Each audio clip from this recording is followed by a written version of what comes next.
TRT ఎస్సీఏలో భాగంగా subject social studies, దీంట్లో economics, topic banking అంటే ఏంది ఒకసారి పరిశీలిద్దాం.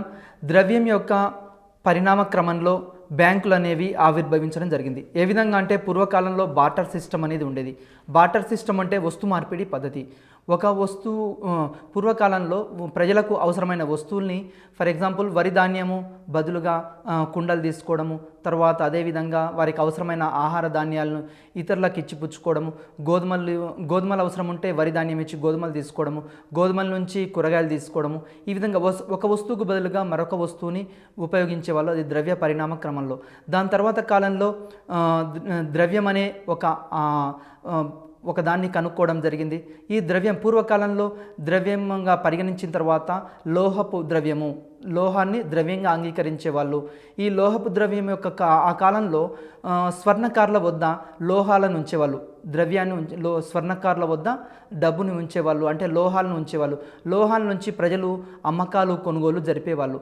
నేటి బ్యాంకింగ్ వ్యవస్థకు పూర్వరూపం ఏంది అంటే పూర్వమున్న స్వర్ణకారులు నేటి బ్యాంకింగ్ వ్యవస్థకు ఒక పూర్వరూపంగా చెప్పవచ్చు. మరి ఆధునిక కాలంలో బ్యాంకింగ్ వ్యవస్థ అనేది అభివృద్ధి చెందింది. ఎందుకు అంటే పూర్వకాలంలో వస్తువుల యొక్క కొనుగోళ్లు అమ్మకాలు చాలా పరిమిత స్థాయిలో ఉండేవి. కానీ నేటి ఆధునిక ఆర్థిక వ్యవస్థలో ఏమైంది అంటే వీటి యొక్క పరిమితి అనేది మారడం జరిగింది. అసలు బ్యాంకింగ్ అంటే ఏమిటి ఒకసారి పరిశీలిద్దాం. ఎగ్జామినేషన్ పాయింట్ ఆఫ్ వ్యూలో మనకు బ్యాంక్ డెఫినేషన్స్ మీద అడగడానికి అవకాశం ఉంది. ఇక్కడ సేయర్స్ ప్రకారం ఇతర జనాల రుణాల పరిష్కారం కోసం విస్తృతంగా అంగీకరించబడే రుణాలు కలిగి ఉన్న సంస్థను బ్యాంక్ అంటారు. ఇతని ప్రకారం బ్యాంక్ అంటే ఏంటి అంటే ప్రజలు ఒక వ్యక్తి నుంచి మరొక వ్యక్తి అప్పు తీసుకోవడమైనా సరే, అప్పులు తీసుకోవడమైనా, చెల్లించడమైనా, తిరిగి తీసుకోవడము, చెల్లించడము, వీటి మధ్య ఏదైతే విస్తృతంగా అంగీకరించబడుతుందో, అదేవిధంగా రుణాలు కలిగి ఉన్న సంస్థలుని ఇక్కడ ఏమంటామంటే ఎక్కువ మొత్తంలో ప్రజలకు ఏ సంస్థ అయితే రుణాలు ఇస్తుందో దాన్ని బ్యాంకుగా ఇక్కడ అంగీకరించడం జరుగుతుంది. అంటే ప్రజల దగ్గర నుంచి డబ్బును సేకరించడము, మళ్ళీ తిరిగి ప్రజలకు రుణాలు ఇవ్వడము, ఈ విధంగా చేయడాన్ని ఇక్కడ బ్యాంకింగ్ అంటారు సేయర్స్ ప్రకారం. రెండవది క్రౌదర్ డెఫినేషన్. ఇతరులకు ఇవ్వడానికి ద్రవ్యం కలిగి ఉన్న వారి నుంచి లేదా తమ ఆదాయాల నుంచి పొదుపు చేసి వారి నుంచి బ్యాంకు ద్రవ్యం వసూలు చేసి దాన్ని అవసరమైన వారికి రుణంగా ఇస్తుంది. ఇక్కడ క్రౌదర్ ప్రకారం ఏంటంటే ఎవరి దగ్గర అయితే డబ్బు ఎక్కువగా ఉందనుకోండి వాళ్ళ దగ్గర నుంచి డబ్బుని మొట్టమొదట సేకరించడము. అదేవిధంగా కొద్దిమంది వ్యక్తులు ఏం చేస్తారంటే 10,000 రూపాయల ఆదాయం వచ్చింది. ఈ 10,000 రూపాయల ఆదాయం వచ్చినప్పుడు వాళ్ళ యొక్క ఖర్చు 8,000 రూపాయలు అనుకోండి. 10,000 మైనస్ 8,000 ఖర్చు పోయింది. మిగిలిన ఆ 2,000ని ఏమంటున్నాం? పొదుపు, సేవింగ్స్ అంటున్నాం. ఈ విధంగా ఈ పొదుపు చేసే వారిని నుంచి ఎవరైతే సమాజంలో పొదుపు చేస్తున్నారో వాళ్ళ నుంచి డబ్బును సేకరించి మళ్ళీ తిరిగి ఎవరికైతే అవసరమవుతుందో డబ్బు వారికి రుణంగా ఇస్తుంటారో, ఎవరైతే మీడియేటర్గా ఉంటారో దాన్నే బ్యాంక్ అంటాడు క్రౌదర్ ఇక్కడ. Next doctor Herbert L hard. ఇతని నిర్వచనం ప్రకారం సాధారణ వ్యాపారస్తులలో వ్యక్తులు జమ కట్టే సొమ్ముని వారి పేర కరెంట్ ఖాతాలో జమ కడుతూ, అంటే సాధారణంగా మనకు ఇప్పుడు వ్యాపారస్తులు ఉంటారండి, రోజు వస్తువుల యొక్క అమ్మకాలు కొనుగోళ్లు జరుగుతుంటాయి. ఈ విధంగా అమ్మకాలు కొనుగోళ్లు జరిగినప్పుడు వాళ్ళ అకౌంట్లోకి ఆ అమౌంట్ ట్రాన్స్ఫర్ చేస్తూ, కరెంట్ ఖాతాలోకి అమౌంట్ ట్రాన్స్ఫర్ చేస్తూ మళ్ళీ వీళ్ళు ఈ వ్యాపారస్తుడు ఏం చేస్తాడు? ఇతర వ్యక్తుల నుంచి రా మెటీరియల్స్ తెచ్చుకోవడం అట్లాంటివి చేస్తుంటాడు. వాళ్ళకు అవసరమైన జారీ చేసే చెక్కుల్ని ఆదరిస్తూ చెల్లించే వాటిని ఇక్కడ బ్యాంకర్ అని అనవచ్చు. బ్యాంకర్ అంటే ఏంటి అంటే ఎవరైతే డబ్బును ఇస్తూ ఉంటారో డిపాజిట్ల రూపంలో స్వీకరించడము, ఈ డబ్బు అవసరమైన వారికి మళ్ళీ ఇచ్చే విధంగా, అంటే చెక్కు రూపంలో అయినా తర్వాత డీడీ రూపంలో అయినా ఈ విధంగా ప్రజలకు అవసరమైన చెక్కుల్ని అందిస్తుంటారు. దాన్ని బ్యాంకర్ అంటారు ఇతని ప్రకారం. నెక్స్ట్ భారత బ్యాంకింగ్ క్రమబద్ధీకరణ చట్టం, అంటే బ్యాంకింగ్ రెగ్యులేషన్ యాక్ట్ని 1949లో చేయడం జరిగింది. ఈ బ్యాంకింగ్ రెగ్యులేషన్ యాక్ట్ 1949 ప్రకారము కోరిన వెంటనే కానీ మరొక సమయంలో కానీ చెక్కు షరతు మీద ప్రజల నుంచి ద్రవ్య డిపాజిట్లను స్వీకరించి, ఇక్కడ ఫర్ ఎగ్జాంపుల్ మనము మన డబ్బుని బ్యాంకులో దాచిపెట్టామండి. దాచిపెట్టిన తర్వాత ఒక 10 రోజులకు వెళ్ళి మనకు డబ్బు కావాలని అడిగిన వెంటనే బ్యాంక్ మనకేం చేస్తుంది? డబ్బు ఇస్తుంది. ఇట్లా కోరిన వెంటనే కానీ లేదా మన తరపున వేరే వ్యక్తిని బ్యాంకు పంపించాము, ఒక చెక్ ఇచ్చి పంపించాము, మరి ఒక వ్యక్తికి కానీ అడిగిన వెంటనే ఈ విధంగా ఏదైతే చెల్లిస్తుందో అదేవిధంగా చెక్కు షరతుల మీద ఇక్కడ ద్రవ్య డిపాజిట్లను స్వీకరించడము, తర్వాత మన తరపున డిపాజిట్లు స్వీకరించడం, మన తరపున ప్రీమియమ్స్ చెల్లించడము, అదేవిధంగా ఏదైతే చేస్తుందో దాన్ని మరియు ప్రజలకు అవసరమైన రుణాలు ఇవ్వడానికి, పెట్టుబడి కోసం తర్వాత వినియోగించడం అనే బ్యాంకింగ్ వ్యాపారాన్ని నిర్వహించే దాన్ని ఇక్కడ బ్యాంకింగ్ కంపెనీ అంటాం.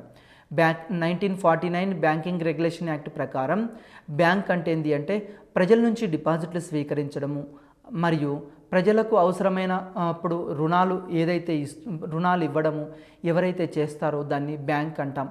ప్రజల నుంచి మామూలుగా టైం డిపాజిట్లు స్వీకరించడము, రికరింగ్ డిపాజిట్లు స్వీకరించడము, కరెంట్ డిపాజిట్స్ స్వీకరించడము, అదేవిధంగా వ్యాపారస్తులకు అవసరమైన రుణాలు అందించడము, తర్వాత వస్తువులు కొనుక్కోవడానికి కావాల్సిన పర్సనల్ లోన్స్ అయినా, తర్వాత గూడ్స్ ఇక్కడ ఏ వస్తువులైనా కొనాలంటే వాటికి రుణాలు అందించడము, ఏదైతే ఈ విధంగా వ్యాపారం చేస్తుందో దాన్ని బ్యాంకింగ్ అని చెప్పవచ్చు. మరి బ్యాంకుల్ని మనం ఇక్కడ 2 రకాలుగా వర్గీకరించారండి. ఎగ్జామినేషన్ పాయింట్ ఆఫ్ వ్యూలో ఇది ఇంపార్టెంట్. ఒకటి షెడ్యూల్డ్ బ్యాంకులు, రెండోది నాన్ షెడ్యూల్డ్ బ్యాంకులు. ఎగ్జామినేషన్ బ్యాంకులో భారతీయ రిజర్వ్ బ్యాంక్ వాణిజ్య బ్యాంకుల్ని 2 రకాలుగా వర్గీకరించింది. అది నెంబర్ 1 ఏంటంటే షెడ్యూల్డ్ బ్యాంక్స్, రెండోది non scheduled banks.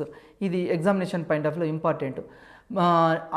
Reserve Bank of India చట్టం, ఆర్బీఐ చట్టం 1934 యాక్ట్ ప్రకారం ఆర్బీఐ చట్టంలోని 2వ షెడ్యూల్లో చేర్చబడిన వాటిని ఇక్కడ షెడ్యూల్డ్ బ్యాంక్స్ అంటాం. షెడ్యూల్డ్ బ్యాంక్ అంటే ఏంటంటే 1934 ఆర్బీఐ యాక్ట్ ప్రకారం 2వ షెడ్యూల్లో చేర్చబడిన బ్యాంకుల్ని ఇక్కడ షెడ్యూల్డ్ బ్యాంక్స్ అంటాం.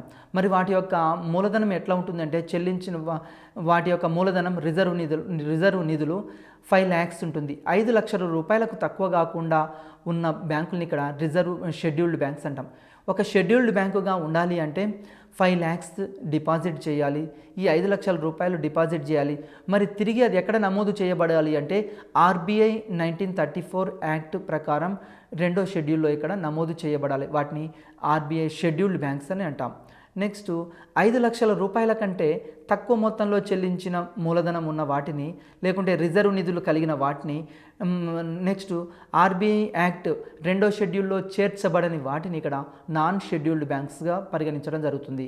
నాన్ షెడ్యూల్డ్ బ్యాంక్స్ అంటే ఏంటంటే ఇందాక షెడ్యూల్డ్ బ్యాంక్ అంటేనేమో 5 లక్షల డిపాజిట్ ఉండాలి అని చెప్పాం. 5 lakhs డిపాజిట్ ఉంటే అది షెడ్యూల్డ్ బ్యాంక్. 5 lakhs కంటే తక్కువ డిపాజిట్ ఉంటే దాన్ని ఇక్కడ నాన్ షెడ్యూల్డ్ బ్యాంక్గా చెప్పడం జరుగుతుంది. మరియు అదేవిధంగా ఆర్బీఐ యాక్ట్ 2వ షెడ్యూల్లో చేర్చబడని వాటిని ఇక్కడ నాన్ షెడ్యూల్డ్ బ్యాంక్గా ట్రీట్ చేస్తాం. అదేవిధంగా వాణిజ్య బ్యాంకులు, కమర్షియల్ బ్యాంక్స్ యొక్క ఫంక్షన్స్ ఏంది, ఎగ్జామినేషన్ పాయింట్ ఆఫ్ వ్యూలో మనకి ఏమడుగుతాడు అంటే ఈ క్రింది వాటిలో వాణిజ్య బ్యాంకుల విధి కానిదేది అంటాడు. మనకు ఆ 3 వాణిజ్య బ్యాంకుల విధులు ఇస్తాడు, 4వది విధి కానిది ఇస్తాడు. కాబట్టి మనం ఏం గుర్తుపట్టాలి అంటే ఇక్కడ ఫస్ట్ విధులు అంటే ఏందో తెలుసుకోవాలి. ప్రాథమిక విధులు అంటే డిపాజిట్ల స్వీకరణ. ఇక డిపాజిట్లు వాణిజ్య బ్యాంకులు ఏం చేస్తుంటాయి అంటే ప్రాథమిక విధుల్లో నెంబర్ 1 డిపాజిట్ల స్వీకరణ. వాణిజ్య బ్యాంకుల యొక్క ప్రాథమిక విధుల్లో ప్రైమరీ డ్యూటీస్లో నెంబర్ 1 డిపాజిట్ల స్వీకరణ. ఎవరి నుంచి డిపాజిట్లు స్వీకరిస్తాయి? ప్రజల నుంచి డిపాజిట్లు స్వీకరించడము వాణిజ్య బ్యాంకులు నిర్వహించే ప్రాథమిక విధుల్లో నెంబర్ 1 అంటే ప్రజల నుంచి వివిధ రకాల డిపాజిట్లు స్వీకరిస్తుంటాయి. కరెంట్ డిపాజిట్లు స్వీకరించడము, తర్వాత రికరింగ్ డిపాజిట్స్ స్వీకరించడము, ఫిక్స్డ్ డిపాజిట్స్ స్వీకరించడము. ఈ విధంగా బ్యాంకు యొక్క ప్రధానమైన విధి, కమర్షియల్ బ్యాంక్స్ యొక్క ప్రధానమైన విధి ఏంటి అంటే ప్రజల నుంచి డిపాజిట్లు స్వీకరించడం. నెక్స్ట్ అదేవిధంగా ఇక్కడ ఈ డిపాజిట్లలో కూడా మనం వివిధ రకాలని చెప్పాం. నెంబర్ 1 సేవింగ్ డిపాజిట్స్, నెంబర్ 2 ఇక్కడ కరెంట్ డిపాజిట్స్, నెంబర్ 3 కాలపరిమితి డిపాజిట్లు. సేవింగ్ డిపాజిట్లు అంటే మామూలుగా వ్యాపారస్తులైన చిన్న అల్పాదాయ వర్గాల వాళ్ళు, ఎవరైతే middle class families, below middle class families ఉంటారో వాళ్ళు ఎక్కువగా సేవింగ్ డిపాజిట్స్ చేస్తుంటారు. అదేవిధంగా కరెంట్ డిపాజిట్స్, వ్యాపారస్తులు జనరల్గా కరెంట్ డిపాజిట్ చేస్తుంటారు. మనం ఒక సంస్థ పెట్టామండి, ఒక సంస్థ పెట్టినప్పుడు ఆ సంస్థకు సంబంధించిన లావాదేవీలు లక్షల్లో వేలలో ఉంటాయి. మరి ప్రతిరోజు అంత అమౌంట్ మన దగ్గర ఉంచుకోం కాబట్టి అకౌంట్లో వేస్తాం. వీటిని కరెంట్ డిపాజిట్స్ అంటాం. అదేవిధంగా టైం డిపాజిట్స్, దీన్నే కాలపరిమితి డిపాజిట్స్ అంటాం. For example 5 years, 10 years, 6 years, 3 years ఈ విధంగా బ్యాంకులు టైం డిపాజిట్లను కూడా స్వీకరిస్తుంటాయి. అదేవిధంగా రికరింగ్ డిపాజిట్స్ లేదా సంకుచిత డిపాజిట్స్ అంటాం. రికరింగ్ డిపాజిట్ అంటే ఏంటంటే ఫర్ ఎగ్జాంపుల్ బ్యాంకులో మనం ఒకేసారి ఫిక్స్డ్ అమౌంట్ చేయలేం. 1,00,000 రూపాయలు, 2,00,000 రూపాయలు వేయలేం. అయితే సమాజంలో ఎవరైతే బీదవారు ఉన్నారో, ఎవరైతే మిడిల్ క్లాస్ ఫ్యామిలీస్ ఉన్నాయో, లో క్లాస్ ఫ్యామిలీస్ ఉన్నాయో, వాళ్ళు చిన్న మొత్తంలో నెలకు ఒక 1,000 రూపాయలు జమ చేయడం, ఇట్లా నెల 1,000 జమ చేసి చివరికి తీసుకునే దాన్ని ఇక్కడ రికరింగ్ డిపాజిట్స్ అని చెప్తుంటాము. అదేవిధంగా డిమాండ్ డిపాజిట్లు, టైం డిపాజిట్స్, ఈ విధంగా ఇవి వాణిజ్య బ్యాంకుల యొక్క డిపాజిట్ల స్వీకరణలో. మరి ఇప్పుడు ఒకసారి వీటి గురించి ఒకసారి క్లియర్గా ఆలోచిద్దాం. పరిశీలిస్తే సేవింగ్ డిపాజిట్స్ అంటే ఏంది? బ్యాంక్ సేవింగ్స్ ఖాతాలో తమ ద్రవ్యాన్ని దాచుకోవడం భద్రమని చిన్న మొత్తాల పొదుపు గల ప్రజలు భావిస్తారు. జనరల్గా ఇన్కమ్ తక్కువ ఉన్న వాళ్ళు, సాధారణంగా సమాజంలో ఎక్కువ శాతం ఎవరున్నారంటే మధ్యతరగతి ప్రజలు ఉన్నారు. మధ్యతరగతి ప్రజలు ఏం చేస్తారు? బయట వడ్డీకి ఇస్తే ఆ డబ్బులు లాస్ అవుతాయనే ఉద్దేశంతో ఏం చేస్తారు? బ్యాంకుల్లో జమ చేస్తారు. దీన్ని సేవింగ్ డిపాజిట్స్, చిన్న చిన్న మొత్తాల్లో బ్యాంకులో డిపాజిట్ చేస్తారు, సేవింగ్ డిపాజిట్స్. చిన్న వ్యాపారస్తులైనా కానీ, తర్వాత వేతనం పొందే ఉద్యోగులైనా కానీ, చేతి వృత్తుల వారు, అల్పాదాయ వర్గాల వారు, మధ్యతరగతి వాళ్ళు, సమాజంలో వివిధ రకాల చేతి వృత్తుల వాళ్ళు ఉంటారు. వీళ్ళందరూ ఏం చేస్తుంటారంటే వాళ్ళకు వచ్చే అమౌంట్ని కొంత భాగము బ్యాంకుల్లో పొదుపు చేస్తుంటారు. ఇది సేవింగ్ డిపాజిట్లో, ఇక్కడ సేవింగ్ అకౌంట్లో వేస్తుంటారు. Next current deposits. Current deposits అంటే ఏంటంటే వ్యాపారస్తులు, పెద్ద పెద్ద సంస్థలు, రిలయన్స్ కంపెనీ, తర్వాత టాటా కంపెనీ, అదేవిధంగా జాయింట్ స్టాక్ కంపెనీలు, ఈ విధంగా పెద్ద బ్యాంకు వాళ్ళు ఉంటారు. వాళ్ళ యొక్క ఖాతా సౌకర్యం కోసం వాళ్ళు లక్షల్లో టర్న్ ఓవర్ ఉంటుంది. మరి వాళ్ళ యొక్క ఈ టర్న్ ఓవర్ కోసం వాళ్ళు ఏం చేస్తారు? కరెంట్ డిపాజిట్స్ని ఇక్కడ స్వీకరిస్తుంటారు. ఈ ఖాతాల నుంచి ఉపసంహరించే మొత్తం మీద, సంఖ్య మీద కానీ పరిమితి ఉండదు. ఇంతకుముందు సేవింగ్ డిపాజిట్స్ మీద అయితే పరిమితి ఉంటుంది. ఫర్ ఎగ్జాంపుల్ మనం ఏం చేస్తాం? ఒక నెలకి సేవింగ్ డిపాజిట్ మీద అయితే 5 టైమ్స్ మాత్రమే డ్రా చేయాలి. అంతకంటే ఎక్కువ డ్రా చేస్తే ఏమవుతుంది? మనకు ఛార్జెస్ పడతాయి. మరి అదే కరెంట్ డిపాజిట్ అనుకోండి, కరెంట్ డిపాజిట్ మీద మనము ఎన్నిసార్లైనా విత్డ్రా చేసుకోవచ్చు, ఎన్నిసార్లైనా వేసుకోవచ్చు, తీసుకోవచ్చు. అంటే డిపాజిట్ చేయవచ్చు, విత్డ్రా చేయవచ్చు. ఈ విధంగా కరెంట్ డిపాజిట్స్ మీద మాత్రం పరిమితి లేదు. అదే సేవింగ్ డిపాజిట్ మీద మాత్రం పరిమితి ఉంటుంది. ఈ డిపాజిట్ల మీద బ్యాంకులు వడ్డీ చెల్లించవు. ఏ డిపాజిట్ల మీద? కరెంట్ డిపాజిట్ల మీద బ్యాంకులు వడ్డీ చెల్లించవు. అదే సేవింగ్ డిపాజిట్స్ అనుకోండి, సేవింగ్ డిపాజిట్స్ మీద 4% వడ్డీ అనేది బ్యాంకులు చెల్లించడం జరుగుతుంది. మన అమౌంట్ బ్యాంకులో ఉంటే 4% అనేది రావడం జరుగుతుంది. నెక్స్ట్ అదేవిధంగా కాలపరిమితి డిపాజిట్లు. కాలపరిమితి డిపాజిట్లని టైం డిపాజిట్స్ అంటాం. వీటిని ఫిక్స్డ్ డిపాజిట్లు అని అంటాం. అంటే ఒక నిర్ణీత కాలానికి 2 ఇయర్స్కైనా, 3 ఇయర్స్కైనా, 5 ఇయర్స్కైనా, 10 ఇయర్స్కైనా బ్యాంకులో వేసేదాన్ని ఇక్కడ టైం డిపాజిట్స్ లేకుంటే కాలపరిమితి డిపాజిట్లు అంటాం. వీటి మీద వడ్డీ ఎక్కువ ఉంటుంది. సేవింగ్ డిపాజిట్ల మీద వడ్డీ కొద్దిగా తక్కువగా ఉంటుంది, 4%. అదేవిధంగా కరెంట్ డిపాజిట్ల మీద వడ్డీ అస్సలు ఉండదు. కానీ టైం డిపాజిట్ల మీద సేవింగ్ డిపాజిట్ల కంటే ఎక్కువ పరిమితిలో ఇక్కడ వడ్డీ ఉంటుంది. ఎట్లా ఉంటుంది అంటే వాళ్ళు ఫిక్స్డ్ చేసే కాలాన్ని బట్టి ఉంటుంది. వాళ్ళు ఫిక్స్డ్ చేసే ఆ కాలాన్ని బట్టి ఇక్కడ వడ్డీ రేట్ అనేది ఉండడం జరుగుతుంది. తర్వాత వాణిజ్య బ్యాంకుల యొక్క విధులు. మరి వాణిజ్య బ్యాంకులు వివిధ రకాల విధులు నిర్వహిస్తాయి. దీంట్లో ఒకటి డిపాజిట్లను స్వీకరించడము, రెండోది రుణాలు అడ్వాన్సుల చెల్లింపు, మూడోది పరపతి సృష్టి, నాలుగోది ఏజెన్సీ విధులు, ఐదోది సాధారణ ప్రయోజన సేవలు. మరి వీటి గురించి ఒకసారి మళ్ళీ క్లియర్గా పరిశీలిద్దాం. వాణిజ్య బ్యాంకుల యొక్క విధుల్లో మొట్టమొదటి విధి ఏంది అంటే డిపాజిట్ల స్వీకరణ అని చెప్పాము. ఈ డిపాజిట్ల స్వీకరణలో ఏమేమి వచ్చాయి?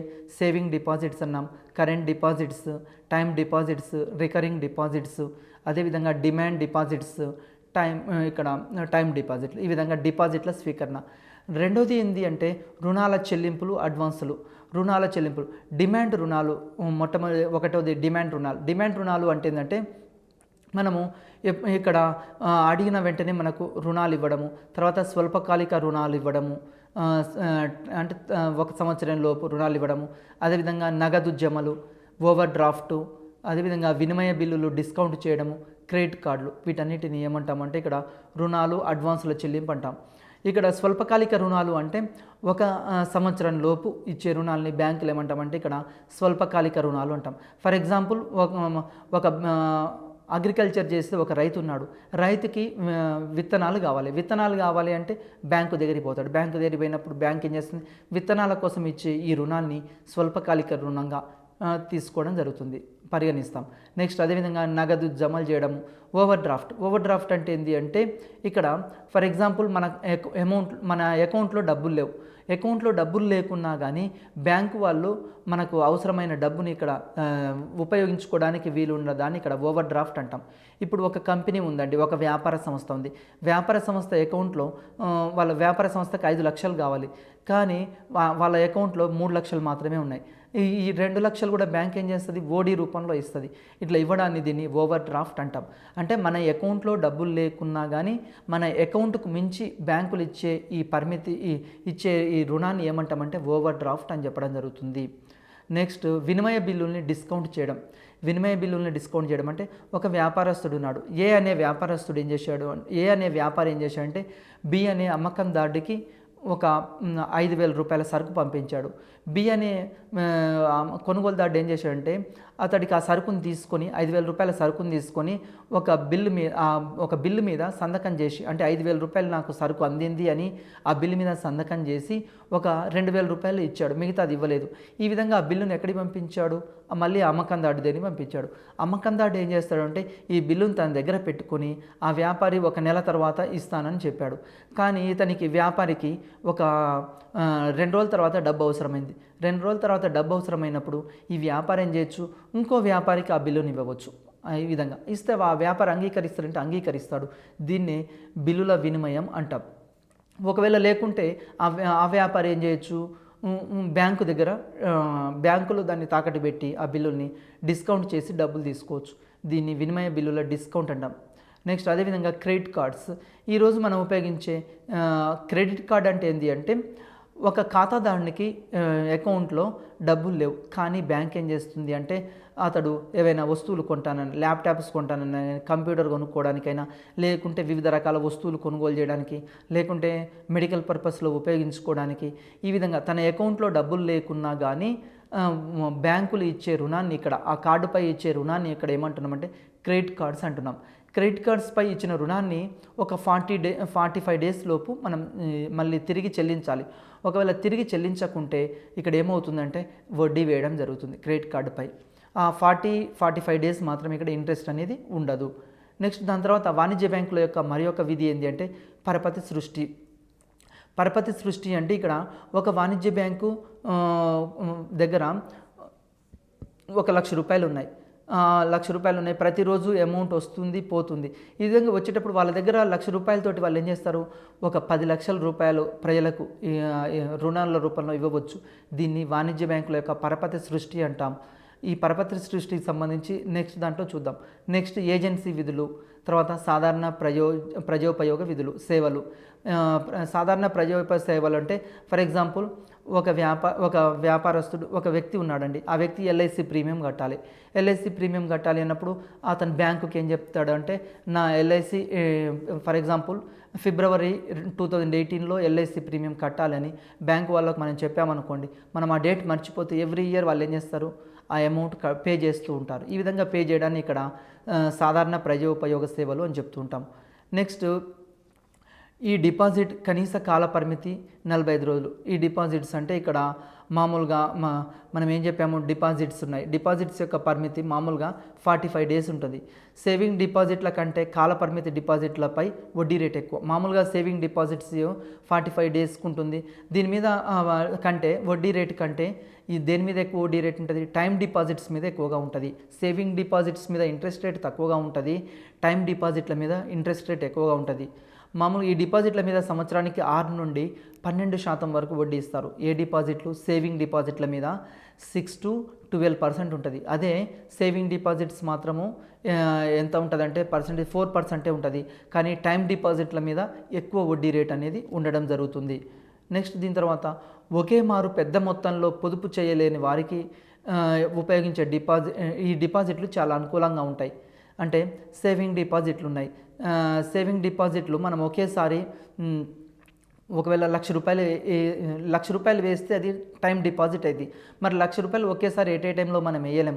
అదేవిధంగా కొద్ది మొత్తంలో బ్యాంకులో అమౌంట్ వేస్తున్నాం అనుకోండి, దాన్ని రికరింగ్ డిపాజిట్ అంటాం. దాన్ని రికరింగ్ డిపాజిట్స్ అంటుంటాం. జనరల్గా ఫర్ ఎగ్జాంపుల్ నెలకి ఒక 1,000 రూపాయలు, 500 ఇట్లా మన దగ్గర ఉన్న అమౌంట్ని బట్టి బ్యాంకులో పొదుపు చేస్తూ చివరికి ఒకేసారి పెద్ద అమౌంట్ని తీసుకోవచ్చు. ఈ విధంగా దాన్ని రికరింగ్ డిపాజిట్స్ అని చెప్పడం జరుగుతుంది. ప్రతి నెల కొంత మొత్తాన్ని 1 సంవత్సరం లేదా కొన్ని సంవత్సరాల వ్యవధికి ఈ ఖాతాలో జమ చేయవచ్చు. మన సేవింగ్ డిపాజిట్లలో కూడా మనం రికరింగ్ డిపాజిట్లో అయినా సేవింగ్ డిపాజిట్స్లో అయినా ఇక్కడ ఏం చేయొచ్చు, నిర్ణీత కాలాన్ని నిర్ణీత మొత్తంలో చిన్న మొత్తంలో మన అకౌంట్లోకి జమ చేసుకోవచ్చు. ఈ డిపాజిట్ల మీద వడ్డీ రేటు సేవింగ్ డిపాజిట్ల మీద కంటే ఎక్కువ ఇంట్రెస్ట్ రేట్ ఎక్కడ ఉంటుందంటే టైం డిపాజిట్ల మీద ఎక్కువ ఇంట్రెస్ట్ రేట్ ఉంటుంది. అదేవిధంగా సేవింగ్ డిపాజిట్ల మీద ఇంట్రెస్ట్ రేటు తక్కువగా ఉంటుంది. బ్యాంకు కోరిన వెంటనే తిరిగి చెల్లించవలసిన రుణం డిమాండ్ రుణం. డిమాండ్ రుణం అంటే ఏంటి అంటే ఇంతకుముందే చెప్పాము. డిమాండ్ రుణం అంటే ఏంటంటే బ్యాంకుని మనం ఎప్పుడు అడిగితే అప్పుడు బ్యాంకు వాళ్ళు మనకు తిరిగి చెల్లించాలి. ఫర్ ఎగ్జాంపుల్ బ్యాంక్ మనకు రుణం ఇచ్చిందండి. బ్యాంక్ మనకు ఒక 5 లక్షల రూపాయలు అప్పిచ్చింది. ఈ 5 లక్షల రూపాయలు మనం డిమాండ్ రుణం కింద తీసుకుంటే ఫర్ ఎగ్జాంపుల్ బ్యాంక్ వాళ్ళు ఎప్పుడు అడిగితే అప్పుడు చెల్లిస్తాము అనే హామీపై ఇచ్చే రుణాన్ని ఇక్కడ డిమాండ్ రుణం అంటాం. అంటే బ్యాంకు కోరిన వెంటనే తిరిగి చెల్లించవలసిన రుణాన్ని ఇక్కడ డిమాండ్ రుణం అంటాం. బ్యాంకు నుంచి మనం తీసుకున్న ఈ 5 లక్షలు బ్యాంకు వాళ్ళు ఫర్ ఎగ్జాంపుల్ ఈరోజు తీసుకున్నామండి, ఒక నెల తర్వాత అడిగారనుకోండి, వెంటనే ఇచ్చేస్తే దాన్ని డిమాండ్ రుణం అని చెప్పడం జరుగుతుంది. తర్వాత వాణిజ్య బ్యాంకులు తమ కరెంటు ఖాతాదారుల సౌకర్యార్థం వారు తమ ఖాతాలో ఉన్న మొత్తానికంటే ఎక్కువ మొత్తాన్ని సెక్యూరిటీగా ఉంచి కానీ లేదా రుణంగా తీసుకోవడాన్ని ఇక్కడ ఓవర్ డ్రాఫ్ట్ అంటాం. ఓవర్ డ్రాఫ్ట్ ఓడి అంటే ఏంటి అంటే ఇప్పుడు వ్యాపార సంస్థలు ఉన్నాయి, పెద్ద పెద్ద వ్యాపార సంస్థలైనా లేకుంటే పెద్ద వ్యాపారస్తులైనా సరే వాళ్ళ యొక్క ఖాతాలో అమౌంట్ లేదు, ఖాతాలో అమౌంట్ లేకున్నా కానీ వాళ్ళు అమౌంట్ వాడుకోవడానికి ఓడి సౌకర్యం ఇస్తుంది బ్యాంకు. ఫర్ ఎగ్జాంపుల్ ఒక వ్యాపారస్తుని అకౌంట్లో 5 లక్షల రూపాయలు మాత్రమే ఉన్నాయి, కానీ అతనికి 10 లక్షల రూపాయలు అవసరమైంది కరెంట్ డిపాజిట్ హోల్డర్కి. ఇక్కడ ఎవరి గురించి చెప్తున్నాం మనం? కరెంట్ డిపాజిట్ హోల్డర్ గురించి చెప్తున్నాం. కరెంట్ డిపాజిట్ హోల్డర్ అకౌంట్లో 5 lakhs ఉన్నాయి, కానీ అతనికి 10 lakhs అవసరమైనవి. అప్పుడు బ్యాంక్ ఏం చేస్తుందంటే మిగతా 5 lakhs ఓడి రూపంలో ఇస్తుంది. దీన్ని ఓవర్ డ్రాఫ్ట్ అని చెప్పడం జరుగుతుంది. పరపతి ప్రాతిపదికన విక్రయం జరిగినప్పుడు కొనుగోలుదారులు అమ్మకందారుకి రాతపూర్వకంగా ఇచ్చిన హామీని వినిమయం బిల్లు లేకుంటే బిల్ ఆఫ్ ఎక్స్చేంజ్ అంటాం. బిల్ ఆఫ్ ఎక్స్చేంజ్ అంటే ఏంటంటే ఇక్కడ వస్తువుల మధ్య క్రయ విక్రయాలు జరుగుతుంటాయి, వ్యాపారస్తుల మధ్య క్రయ విక్రయాలు జరుగుతుంటాయి. అమ్మకందారులకి కొనుగోలుదారులకి ఇక్కడ క్రయ విక్రయాలు జరిగినప్పుడు ఆ క్రయ విక్రయాలు జరిగినప్పుడు ఏం చేస్తాడు, అమౌంట్ని మనము ఒక టీవీని కొన్నప్పుడు వాళ్ళు ఏం చేస్తారు, కంపెనీ వాళ్ళు ఒక బిల్లు ఇవ్వడం జరుగుతుంది. ఆ బిల్లు మీద మనం ఏం చేస్తాం, సంతకం పెట్టి మళ్ళీ ఆ కంపెనీ వాళ్ళకి ఇస్తాం. ఈ విధంగా ఇచ్చేదాన్ని ఏమంటామంటే బిల్ అంటాం. ఈ బిల్లుని మళ్ళీ వాళ్ళు ఏం చేయొచ్చు, ఇక్కడ మిగతా వాళ్ళకు ఇవ్వవచ్చు. ఫర్ ఎగ్జాంపుల్ శాంసంగ్ కంపెనీ ఉంది. శాంసంగ్ కంపెనీ ఏం చేసింది అంటే మనం శాంసంగ్ కంపెనీ దగ్గర ఒక టీవీ తెచ్చుకుని అమౌంట్ ఇవ్వలేదు, మనం ఒక బిల్లు మీద సంతకం పెట్టి ఇచ్చాం. ఆ బిల్లు మీద సంతకం పెట్టి ఇచ్చినప్పుడు ఒక నిర్ణీత నెల తర్వాతనో 2 నెలల తర్వాతనో చెల్లిస్తామని ఆ బిల్లు మీద హామీ ఇచ్చాం. వాళ్ళకి డబ్బు అవసరమైంది, వాళ్ళు ఏం చేయొచ్చు, మిగతా కంపెనీకి ఈ బిల్లును పంపించవచ్చు. అంటే ఈ విధంగా అంటే బిల్లులు కూడా ద్రవ్యంలాగా ఒకరి నుండి మరి ఒకరికి మారుతూ ఉంటాయి. దీన్ని బిల్ ఆఫ్ ఎక్స్చేంజ్ అంటాము. ఒకవేళ వాళ్ళకు కూడా డబ్బు అవసరమైంది అనుకోండి, వాళ్ళు ఏం చేయొచ్చు, బ్యాంకు దగ్గర తాకట్టు పెట్టుకొని మళ్ళీ డబ్బు కూడా విత్డ్రా చేసుకోవచ్చు. ఫర్ ఎగ్జాంపుల్ 45 daysకి అమౌంట్ వస్తాయి ఒక బిల్ ఆఫ్ ఎక్స్చేంజ్ మీద, కానీ వాళ్ళకి అవసరమై వాళ్ళు ఏం చేశారు అంటే ఆ బ్యాంకు దగ్గర తాకట్టు పెడితే బ్యాంకు వాళ్ళు అమౌంట్ చెల్లించడం జరుగుతుంది. ఈ విధంగా బిల్. నెక్స్ట్, క్రెడిట్ కార్డు కలిగి ఉన్న ఖాతాదారులు బ్యాంకు ఆమోదించిన జాబితాలో ఉన్న వ్యాపార సంస్థలకైనా లేదా నగదు చెల్లించకుండా క్రెడిట్ కార్డు ఉపయోగించి వస్తువుల్ని కొనుక్కోవచ్చు. మన దగ్గర ఒక క్రెడిట్ కార్డు ఉందండి. క్రెడిట్ కార్డు ఉంటే మనం పెట్రోల్ బంక్కి వెళ్ళి అక్కడ పెట్రోల్ పెంచుకుని స్వైప్ చేయొచ్చు, లేకుంటే మోర్ షాప్కైనా లేకుంటే ఇతర షాపులకైనా షాపింగ్ మాల్స్కి వెళ్ళి అక్కడ మనము షాపింగ్ చేసిన తర్వాత ఈ క్రెడిట్ కార్డును ఉపయోగించి ఆ వస్తువుల్ని తీసుకొని రావచ్చు. ఈ విధంగా అంటే క్రెడిట్ కార్డ్ అనేది మన దగ్గర అమౌంట్ లేకున్నా కానీ, మన అకౌంట్లో అమౌంట్ లేకున్నా కానీ ఉపయోగించేదాన్ని ఇక్కడ క్రెడిట్ కార్డ్స్ అని చెప్పడం జరుగుతుంది. తర్వాత SBI State bank of India 1806లో ప్రావిన్స్ బ్యాంక్ ఆఫ్ కలకత్తా పేరుతో ఒక బ్యాంకు నెలకొల్పడం జరిగింది. ఇది వెరీ వెరీ ఇంపార్టెంట్ అండి. State bank of India first చూద్దాం. 1806లో ప్రావిన్స్ బ్యాంక్ ఆఫ్ కోల్కత్తా పేరుతో ఒక బ్యాంకు నెలకొల్పారండి. ఇది ఎగ్జామ్లో అడిగాడు ఇంతకుముందు. 1840లో ప్రావిన్స్ బ్యాంక్ ఆఫ్ ముంబై పేరుతో రెండో బ్యాంకు నెలకొల్పారు. మొట్టమొదటి bank Province Bank of Kolkata, అది కోల్కత్తా 1806లో. నెక్స్ట్ రెండోది 1840లో 1840లో ప్రావిన్స్ బ్యాంక్ ఆఫ్ ముంబై పేరుతోటి రెండో బ్యాంకుని ఇక్కడ నెలకొల్పడం జరిగింది. మరియు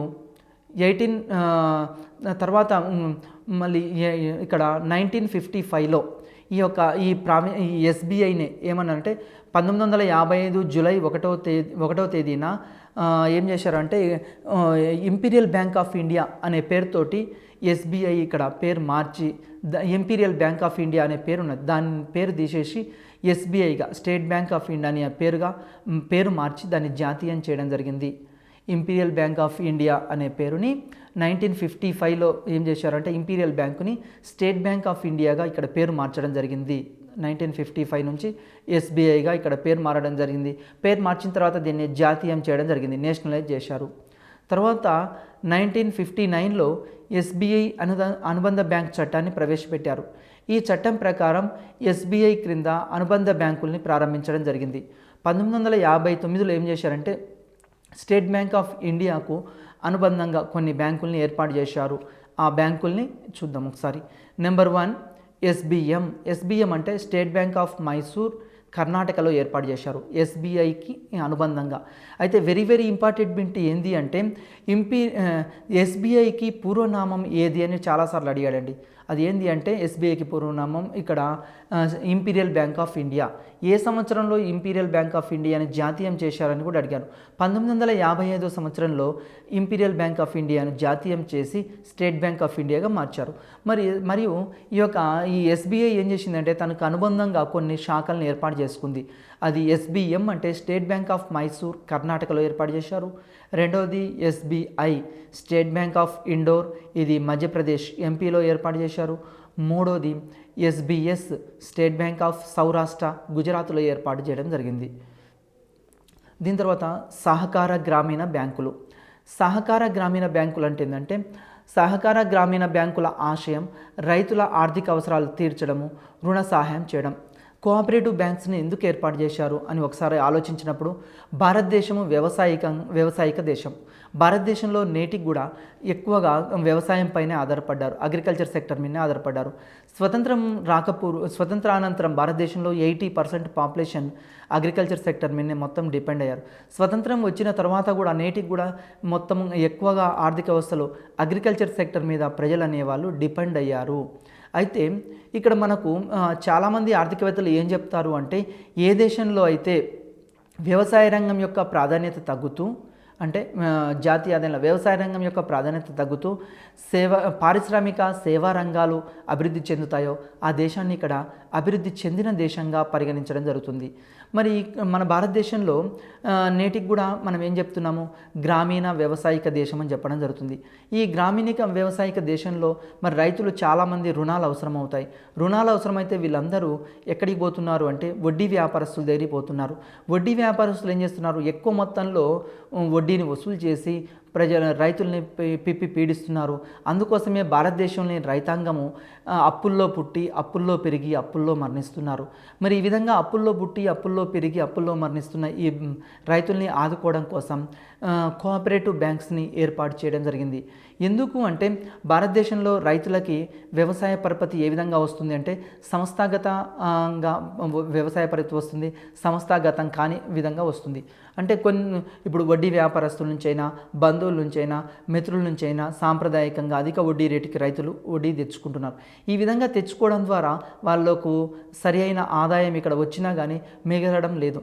మరి దీన్ని దృష్టిలో ఉంచుకొని భారత ప్రభుత్వం స్వాతంత్రానంతరం ఏం చేసింది అంటే భారతదేశంలో ఇక్కడ కోఆపరేటివ్ సొసైటీస్ని ఏర్పాటు చేసి కోఆపరేటివ్ బ్యాంక్స్ని ఏర్పాటు చేసి వాటి ద్వారా రైతుల యొక్క ఆర్థిక అవసరాలు తీర్చాలని ఉద్దేశంతో రైతుల యొక్క ఆర్థిక అవసరాలు తీర్చాలి అని ప్రధాన ఉద్దేశం.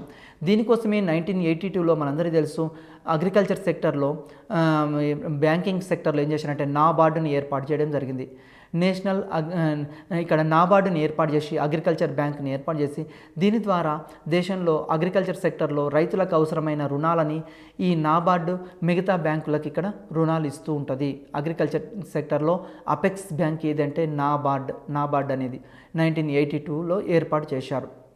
అయితే సహకార గ్రామీణ బ్యాంకులను ఆశయం ఏంది అంటే రైతుల యొక్క అవసరాలు తీర్చాలి. ఎందుకు రైతుల యొక్క అవసరాలు తీర్చాలి అన్నప్పుడు రైతులకు జనరల్గా విత్తనాలు కొనుగోలు చేయడానికి, పురుగు మందులు కొనుగోలు చేయడానికి, ఎరువులు కొనుగోలు చేయడానికి, తర్వాత తమ పొలాన్ని అభివృద్ధి చేసుకోవడానికి ఎక్కువ మొత్తంలో రుణాలు అవసరమవుతుంటాయి.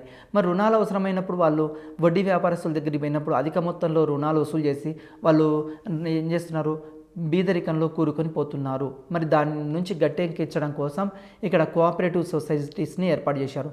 కోఆపరేటివ్ సొసైటీస్ యొక్క ఇక్కడ సహకార బ్యాంకుల యొక్క ముఖ్య ఉద్దేశం ఏంటంటే, కోఆపరేటివ్ బ్యాంక్స్ యొక్క ముఖ్య ఉద్దేశం ఏంటి అంటే రైతులకి అతి తక్కువ వడ్డీ రేటుకి రైతులకి రుణాలు అందించడమే కోఆపరేటివ్ బ్యాంక్స్ యొక్క ముఖ్య ఉద్దేశం.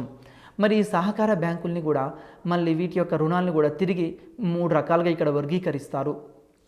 సహకార గ్రామీణ బ్యాంకులు ఇచ్చే రుణాలని 3 రకాలుగా వర్గీకరిస్తారు. కోఆపరేటివ్ బ్యాంక్స్ ఇచ్చే రుణాలు 3 రకాలు. నెంబర్ 1 అండి, ఇది వెరీ వెరీ ఇంపార్టెంట్, ఎగ్జామినేషన్లో చాలాసార్లు అడిగాడు. ఒకటి స్వల్పకాలిక రుణం, రెండోది మధ్యకాలిక రుణం, మూడోది దీర్ఘకాలిక రుణం. మరి ఈ కోఆపరేటివ్ బ్యాంక్స్ని ఏర్పాటు చేయడానికి ప్రధాన కారణం ఏంది అంటే, గాంధీజీ యొక్క ఆశయాలకు అనుగుణంగా గాంధీజీ కూడా ఏం చెప్పాడు అంటే, కోఆపరేటివ్ బ్యాంక్స్ని ఏర్పాటు చేయాలి, తర్వాత అగ్రికల్చర్ సెక్టర్లో కోఆపరేటివ్ సొసైటీస్ని ఏర్పాటు చేయాలి, రైతులు కూడా వ్యవసాయాన్ని ఎట్లా చేయాలి అంటే సహకార పద్ధతిలో చేయాలి అని గాంధీజీ యొక్క ఆశయాలు. గాంధీజీ పల్లెలే దేశానికి పట్టుగొమ్మలని చెప్పడం జరిగింది. మరి ఈ పల్లెలు దేశానికి పట్టుగొమ్మలు కాబట్టి కోఆపరేటివ్ బ్యాంక్స్ని ఏర్పాటు చేయాలి. ఈ కోఆపరేటివ్ బ్యాంక్స్ ఏం చేస్తున్నాయంటే రుణాలు ఇచ్చేటప్పుడు 3 రకాలుగా వర్గీకరిస్తున్నాయి. ఒకటి స్వల్పకాలిక రుణాలు, రెండోది మధ్యకాలిక రుణాలు, మూడోది దీర్ఘకాలిక రుణాలు. ఎగ్జామినేషన్లో ఇది వెరీ వెరీ ఇంపార్టెంట్. స్వల్పకాలిక రుణాలు అంటే ఏంది, ఎగ్జామ్లో చాలాసార్లు క్వశ్చన్ అడిగానండి. రైతుల యొక్క రోజువారీ అవసరాలు ఉంటాయి. మామూలుగా విత్తనాలు కొనుక్కోవడమైనా, ఎరువులైనా, పురుగు మందులైనా, తర్వాత వాళ్ళకి అవసరమైన కలుపు మందులకు అవసరమైన, అదేవిధంగా రోజు డైలీ లేబర్ ఉంటారు, డైలీ లేబర్ ఛార్జీలు ఇవ్వడానికైనా, ఈ విధంగా డైలీ వేజెస్లో పనిచేసే కూలీలకు వేతనాలు ఇవ్వడము, తర్వాత కలుపు తీసిన వాళ్ళకి ఇక్కడ డబ్బులు ఇవ్వడం, అదేవిధంగా నాటేసిన వారికి ఇక్కడ డబ్బులు ఇవ్వడం. ఈ విధంగా రైతులకి రోజువారీ అవసరాలు, తమ దైనందిన జీవితంలో రోజువారీ అవసరాలకు కొంత డబ్బు అవసరం. ఈ డబ్బుని మరి ఎవరిస్తారు? కోఆపరేటివ్ బ్యాంక్స్ ఇస్తుంటాయి. ఈ విధంగా ఇచ్చే దాన్ని ఏమంటామంటే స్వల్పకాలిక రుణాలు అంటారు. ఎగ్జామినేషన్ పాయింట్ ఆఫ్ వ్యూలో ఇక్కడ 2 బిట్లు అడగడానికి అవకాశం ఉంది. నెంబర్ 1, స్వల్పకాలిక రుణాల యొక్క పరిమితి ఎంత అంటాడు. 1 సంవత్సరం ఉంటుంది వీటి గడువు. స్వల్పకాలిక రుణాలని రైతులు బ్యాంకుల నుంచి, కోఆపరేటివ్ బ్యాంక్స్ నుంచి రుణాలు తెచ్చుకున్న తర్వాత ఆ రుణాలని ఎంతకాలంలోపు తీర్చేయాలి? రైతులు 1 సంవత్సరం లోపు తీర్చేయాలి. 1 సంవత్సరం లోపు తీర్చే వాటిని ఇక్కడ స్వల్పకాలిక రుణం అంటాం. మరి ఒక ఇంపార్టెంట్ ఏంటి అంటే, రైతులు ఇంకో విధంగా కూడా బిట్ అడగవచ్చు. మరి ఈ క్రింది వాటిలో స్వల్పకాలిక రుణం కాని అంశం ఏది అని అడుగుతాడు.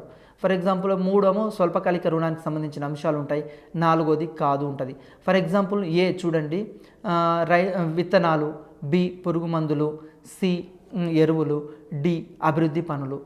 మరి ఇక్కడ స్వల్పకాలిక రుణం కానిదేంది? అభివృద్ధి పనులు. మరి ఇక్కడ స్వల్పకాలిక రుణం అంటే ఏంటంటే, డైలీ వాళ్ళు ఉపయోగించే విత్తనాలు కొనుగోలు చేయడానికి, అదేవిధంగా ఎరువులు కొనుగోలు చేయడానికి, ఫెర్టిలైజర్స్ కొనుగోలు చేయడానికి, పురుగుమందుల కోసము, ఈ విధంగా డైలీ వాళ్ళు ఇచ్చే వేతనాల కోసము, కూలీలకు ఇచ్చే వేతనాల కోసం వాళ్ళకు కొంత రుణం అవసరమవుతుంది. ఈ రుణాన్ని స్వల్పకాలిక రుణం అంటాం.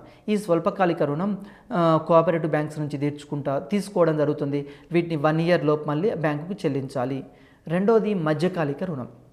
మధ్యకాలిక రుణం ఇది కూడా వెరీ వెరీ ఇంపార్టెంట్ అండి. కోఆపరేటివ్ బ్యాంక్స్ ఇచ్చే రెండో రకమైన రుణం ఏంటంటే మధ్యకాలిక రుణం.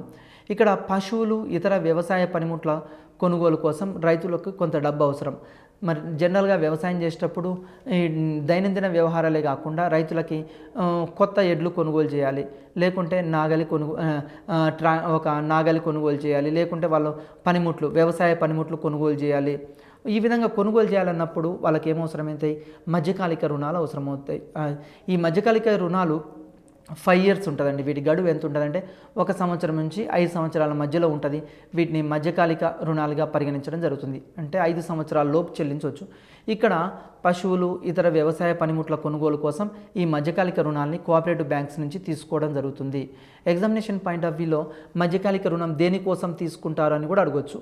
అంటే పశువుల కొనుగోలు కోసమైనా, ఇతర వ్యవసాయ పనిముట్ల కొనుగోలు కోసమైనా తీసుకోవచ్చు. దీని యొక్క పరిమితి ఎంత ఉంటుంది? 5 ఇయర్స్ ఉంటుంది. మూడోది దీర్ఘకాల రుణం. ఈ దీర్ఘకాలిక రుణాలు అంటే ఏంటంటే, మూలధన పనిముట్లైనా, ట్రాక్టర్లైనా కానీ, అంటే రైతులకి ఇక పెద్ద మొత్తంలో డబ్బు అవసరమవుతుంది. వాటిని దీర్ఘకాలిక రుణం అంటాం. అంటే ఇక్కడ 10 ఇయర్స్ ఎబో 20 ఇయర్స్ వరకు కూడా రైతులు చెల్లించవచ్చు.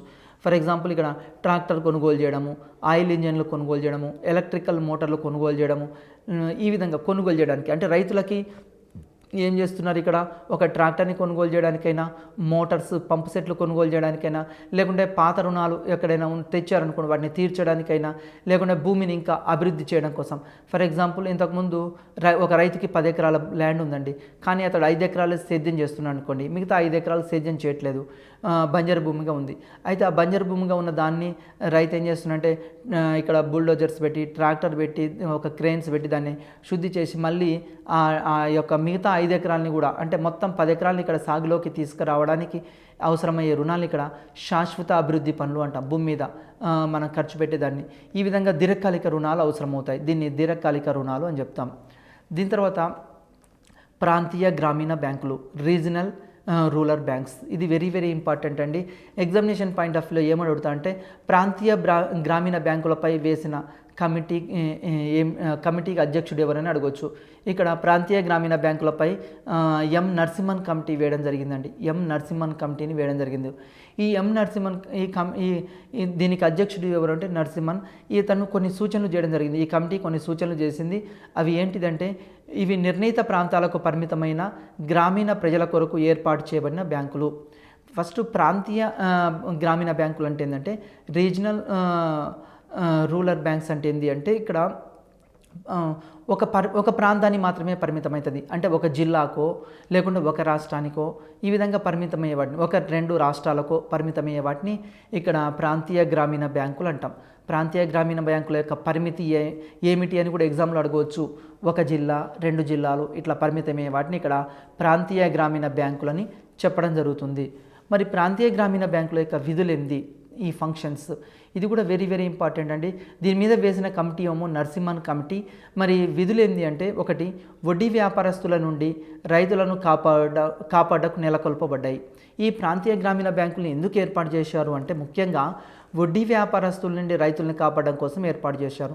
మనం ఇంతకుముందే చెప్పాం, రైతుకి జనరల్గా రుణం అవసరమైతే ఎక్కడికి వెళ్తాడు, వడ్డీ వ్యాపారస్తుడి దగ్గరికైనా వెళ్ళవచ్చు, బంధువుల దగ్గరికైనా వెళ్ళవచ్చు, స్నేహితుల దగ్గరికైనా వెళ్ళవచ్చు. ఈ విధంగా రైతులు ఏం చేస్తున్నారు, రుణాలు సేకరిస్తున్నారు. స్వతంత్రానికి పూర్వం భారతదేశంలో ఎక్కువ శాతం రైతులు ఈ విధంగా రుణాన్ని స్వీకరించారు. మరి ఈ విధంగా సేకరించడం ద్వారా రైతులు ఆ వడ్డీ వ్యాపారస్తులు 5 రూపాయల వడ్డీ, 10 రూపాయల వడ్డీ, 20 రూపాయల వడ్డీ ఈ విధంగా వేయడం ద్వారా వాళ్ళు పండించిన పంట మొత్తము దేనికి పోతుందంటే ఆ వడ్డీలకే సరిపోవట్లేదు. ఈ విధంగా వడ్డీలకు సరిపోకపోయేసరికి రైతులు ఏం చేస్తున్నారు, అప్పుల్లో పుడుతున్నారు, అప్పుల్లో పెరుగుతున్నారు, వాళ్ళ పిల్లలు కూడా అప్పుల్లో పెరుగుతున్నారు. ఈ విధంగా తరతరాలుగా వాళ్ళు ఏమందిస్తున్నారంటే రైతులు వాళ్ళ పిల్లలకి అప్పులు మాత్రమే అందిస్తున్నారు. ఈ విధంగా అప్పులను కాపాడాలి, రైతుల్ని కాపాడాలనే ఉద్దేశంతో ఇక్కడ ఏం చేశారంటే ప్రాంతీయ గ్రామీణ బ్యాంకుల్ని ఇక్కడ ఏర్పాటు చేయడం జరిగింది. మరి సహకార పరపతి సంఘాలకు అనుబంధ సంస్థలుగా వ్యవహరిస్తాయి. ఇవి ఏం చెప్తుందంటే సహకార పరపతి సంఘాలకు ఇవి అనుబంధ సంస్థలుగా వ్యవహరించడం జరుగుతుంది. ఇక్కడ వాణిజ్య బ్యాంకులు, గ్రామీణ బ్యాంకులు అంటే ఒకసారి చూద్దాం డిఫరెన్స్. ఎగ్జామినేషన్లో ఈ రెండింటి మధ్య చాలాసార్లు క్వశ్చన్స్ అడగడం జరిగిందండి. వాణిజ్య బ్యాంకులు అంటే ఏంటంటే దేశవ్యాప్తంగా ఉంటాయి కమర్షియల్ బ్యాంక్స్. ఈ వాణిజ్య బ్యాంకులు, కమర్షియల్ బ్యాంకులు ఎట్లా ఉంటాయంటే దేశవ్యాప్తంగా ఉంటాయి. మరి గ్రామీణ బ్యాంకులు ఏంటంటే రాష్ట్రంలోని 1 లేదా ఎక్కువ జిల్లాలకే మాత్రమే పరిమితమవుతాయి. ఈ రూరల్ బ్యాంక్స్ అంటే రీజనల్ రూరల్ బ్యాంక్స్ ఎట్లా ఉంటాయి అంటే రాష్ట్రంలోని ఒక జిల్లాకు ఒక రాష్ట్రంలో 1 జిల్లాకు లేదా 2 జిల్లాలకు మాత్రమే ఇది పరిమితమై ఉంటుంది. మరి వాణిజ్య బ్యాంకులు ఎట్లా దేశం మొత్తానికి పరిమితమైతే, గ్రామీణ బ్యాంకులు మాత్రం 1 జిల్లా 2 జిల్లాలకే పరిమితమవుతుంది. రెండోదండి, వాణిజ్య బ్యాంకులు గ్రామీణ పట్టణ ప్రాంతాల్లోని అన్ని వర్గాల వారికి అప్పులు ఇస్తాయి. ఈ కమర్షియల్ బ్యాంక్స్ ఏం చేస్తుంటే రూరల్ ఏరియా అయినా సరే, అర్బన్ ఏరియా అయినా సరే అందరికీ ఇక్కడ అప్పులు ఇవ్వడం జరుగుతుంది. అంటే రైతులకు అప్పులు ఇస్తుంది, మధ్యతరగతి వారికి అప్పులు ఇస్తుంది, బిలో పావర్టీ లైన్ కింద ఉన్న వాళ్ళకి అప్పులు ఇస్తుంది, వ్యాపారస్తులకు అప్పులు ఇస్తుంది, సంస్థలకు అప్పులు ఇస్తుంది. ఇక్కడ వాణిజ్య బ్యాంకులు దేశంలో ఉన్న ప్రజలందరికీ అప్పులు ఇస్తుంది. అది మరి గ్రామీణ ప్రాంతమైనా కావచ్చు, పట్టణ ప్రాంతమైనా కావచ్చు, ఏ ప్రాంతమైనా కానీ అందరికీ ఇక్కడ అప్పులు ఇవ్వడం జరుగుతుంది. మరి గ్రామీణ బ్యాంకులు ఏంటి అంటే అట్లా కాదండి, గ్రామీణ ప్రాంతాల్లో ఉన్న వాళ్ళకు మాత్రమే. ఈ వాణిజ్య బ్యాంకులు అయితేనేమో గ్రామీణ మరియు పట్టణ ప్రాంతాల వాళ్ళకి అప్పులు ఇస్తే, గ్రామీణ బ్యాంకులు మాత్రం ఓన్లీ రూరల్ ఏరియాస్ పీపుల్కి మాత్రమే అప్పులు ఇస్తాయి. ఈ రూరల్ ఏరియాలో రైతులకు అప్పులు ఇస్తుంది, అదేవిధంగా వ్యవసాయ కార్మికులకు అప్పులు ఇస్తుంది, కళాకారులకు మాత్రమే ఇక్కడ అప్పులు ఇవ్వడం జరుగుతుంది.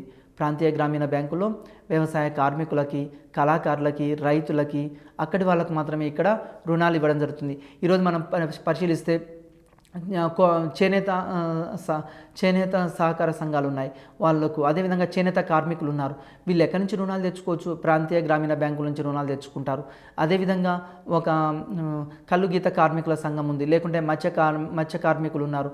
వీళ్ళందరూ వాళ్ళకు రుణాలు అవసరమైతే ఎక్కడి నుంచి తెచ్చుకుంటారంటే ప్రాంతీయ గ్రామీణ బ్యాంకుల నుంచి తెచ్చుకుంటుంటారు. అదేవిధంగా కళాకారులు, మన భారతదేశంలో చాలా మంది ఇంకా ఏమైతుంటే కళలు అనేవి చాలా పోషించబడుతున్నాయి. ఫర్ ఎగ్జాంపుల్ ఇప్పుడు గిరిజన ప్రాంతాల్లో ఉండే కోయ ప్రాంతము, లంబాడీస్, తర్వాత గిరిజన ప్రాంతాల్లో వివిధ రకాల కళలు ఉన్నాయి. ఈ మనకు కళాకారులు, బుర్రకథ కళాకారులు, తర్వాత జానపద కళాకారులు, అదేవిధంగా వివిధ రకాల కళాకారులు ఉన్నారు. వీళ్ళు అదేవిధంగా ఇంకా కొద్దిమంది కొన్ని రకాల వస్తువులు తయారు చేస్తుంటారు సాంప్రదాయకంగా, వెదురు బుట్టలు. తర్వాత మనకు అందరికీ తెలుసు ఆదిలాబాద్ జిల్లాలో నిర్మల్ దగ్గర ఏముంది, నిర్మల్ కొయ్య బొమ్మలు, ఇలాంటివన్నీ. అంటే ఈ కళాకారులు వివిధ రకాల బొమ్మలు అందరంగా తయారు చేస్తారు. వీళ్ళకి మరి రుణాలు అవసరం అవుతుంటాయి. అదేవిధంగా మన దగ్గర ఉన్న చేనేత కార్మికులకు కూడా రుణాలు అవసరం అవుతాయి. వీళ్ళందరికీ ఎక్కడి నుంచి రుణం ఇస్తుంది అంటే గ్రామీణ బ్యాంకుల నుంచి మాత్రమే రుణాలు ఇవ్వడం జరుగుతుంది. నెక్స్ట్ వాణిజ్య బ్యాంకులు ఇచ్చే రుణాలపైన వడ్డీ రేట్ ఎక్కువగా ఉంటుంది. ఇక్కడ వాణిజ్య బ్యాంకులు ఇచ్చే రుణాల మీద ఎట్లా ఉంటుంది అంటే వడ్డీ రేట్ ఎక్కువగా ఉంటుంది. అదే గ్రామీణ బ్యాంకులు ఇచ్చే రుణాల మీద వడ్డీ రేట్ ఎట్లా ఉంటుంది అంటే చాలా తక్కువగా ఉంటుంది. అంటే దీంతో పోలిస్తే, వాణిజ్య బ్యాంకులతోటి పోలిస్తే గ్రామీణ బ్యాంకులు ఇచ్చే రుణాల వడ్డీ రేట్ ఎట్లా ఉంటుంది అంటే తక్కువగా ఉంటుంది. ఈ రైతులకు ఇచ్చే రుణాల వడ్డీ రేటు చాలా తక్కువగా ఉంటుంది.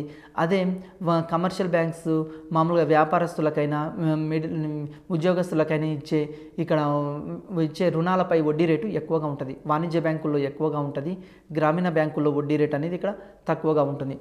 దీని తర్వాత కేంద్ర బ్యాంక్, అంటే దీన్ని సెంట్రల్ బ్యాంక్ అని చెప్పడం జరుగుతుంది. ప్రతి దేశానికి కూడా ఒక కేంద్ర బ్యాంక్ ఉంటుందండి, ప్రతి దేశానికి. అయితే పూర్వకాలం నుంచి పరిశీలిస్తే కేంద్ర బ్యాంకులో ప్రతి దేశంలో ఒక్కొక్క కేంద్ర బ్యాంక్ అని ఉంది. ఏ దేశాన్ని పరిశీలించినా కానీ ఇది ఎట్లా ఉంటుందంటే బ్యాంకులన్నింటిలో అత్యున్నతమైన బ్యాంక్ ఏంటంటే కేంద్ర బ్యాంక్. దీన్ని అపెక్స్ బ్యాంక్, దీన్నే సెంట్రల్ బ్యాంక్ అని చెప్పడం జరుగుతుంది. ప్రతి దేశానికి ఒక కేంద్ర బ్యాంక్ ఉంటుంది, అత్యున్నత స్థాయిలో ఒక కేంద్ర బ్యాంక్ ఉంటుంది. మన భారతదేశానికి అత్యున్నతమైన కేంద్ర బ్యాంక్ లేదా సెంట్రల్ బ్యాంక్ ఏంటంటే RBI, reserve Bank of India అని చెప్తాం. ఆర్బీఐ బ్యాంకింగ్ వ్యవస్థలో బ్యాంకుల ఆర్థిక కార్యకలాపాలను పర్యవేక్షిస్తుంది, నియంత్రిస్తుంది, క్రమబద్ధీకరిస్తుంది. మరి కేంద్ర బ్యాంక్ ఏం పనిచేస్తుంది? కేంద్ర బ్యాంక్ ఏం చేస్తుంది అంటే బ్యాంకింగ్ వ్యవస్థలో బ్యాంకింగ్ యొక్క ఆర్థిక కార్యకలాపాలు, అంటే కమర్షియల్ బ్యాంక్స్ ఉన్నాయి, కమర్షియల్ బ్యాంక్స్ వాళ్ళ యొక్క ఆర్థిక కార్యకలాపాలు, రుణాలు ఎట్లా వస్తున్నాయి, డిపాజిట్లు ఏ విధంగా స్వీకరిస్తున్నారు, వీటన్నిటి మీద పర్యవేక్షించే అధికారం ఎవరికి ఉంటుంది అంటే కేంద్ర బ్యాంక్ ఉంటుంది. అదేవిధంగా ఆ సిబ్బంది పైన అధికారం ఉంటుంది, వాళ్ళు ఇచ్చే రుణాలపైన అధికారం ఉంటుంది. ఒకవేళ ద్రవ్యోల్బణ కాలం అనుకోండి, వాణిజ్య బ్యాంకులు ఎక్కువ మొత్తంలో రుణాలు ఇస్తుంటే ద్రవ్యోల్బణ కాలం అయితే ఈ కేంద్ర బ్యాంక్ ఏం చెప్తుందంటే రుణాలు ఎక్కువ ఇవ్వద్దు అని అక్కడ బ్యాంక్ రేటును పెంచడము, మార్జిన్ రేట్ను పెంచడము, అదేవిధంగా సిఆర్ఆర్ని పెంచడము, ఈ విధమైన చర్యలు ఉంటుంది. అదేవిధంగా ద్రవ్యోల్బణం కాకుండా ఆర్థిక మాంద్యం కాలం అనుకోండి, అప్పుడు రుణాలు ఇవ్వడానికి ప్రోత్సహిస్తుంది కేంద్ర బ్యాంకు. అంటే సిఆర్ఆర్ని తగ్గించడము, బ్యాంక్ రేట్ని తగ్గించడము, ఈ విధమైన కొన్ని చర్యలు గైకొని ఆర్థిక వ్యవస్థలో ద్రవ్య సప్లై పెంచి ఆటోమేటిక్గా ద్రవ్య సప్లై పెరిగితే అక్కడ వస్తువుల యొక్క ఉత్పత్తి పెరిగి ప్రజలకు ఉపాధి అవకాశాలు లభించబడి మళ్ళీ తిరిగి వస్తువులు కొనుగోలు చేయబడి ఇక్కడ ఆర్థిక మాంద్యం తొలగిపోతుంది. ఈ విధంగా ఆర్థిక వ్యవస్థలో పరపతిని నియంత్రించడానికి ఏది ఉపయోగపడుతుంది అంటే ఇక్కడ కేంద్ర బ్యాంక్ అనేది ఉపయోగపడుతుంది. ప్రతి దేశంలో ఉన్న కేంద్ర బ్యాంక్ ఏం చేస్తుంది అంటే ఆర్థిక కార్యకలాపాలని, వాణిజ్య బ్యాంకుల యొక్క ఆర్థిక కార్యకలాపాలని క్రమబద్ధీకరిస్తుంది, నియంత్రిస్తుంది. తర్వాత రిజర్వ్ బ్యాంక్ అని చెప్తాం. రిజర్వ్ బ్యాంక్ ఆఫ్ ఇండియాను భారతదేశపు కేంద్ర బ్యాంక్ అంటాం. భారతదేశం యొక్క సెంట్రల్ బ్యాంక్ ఏందని ఎగ్జామ్లో క్వశ్చన్ అడగడానికి అవకాశం ఉంది.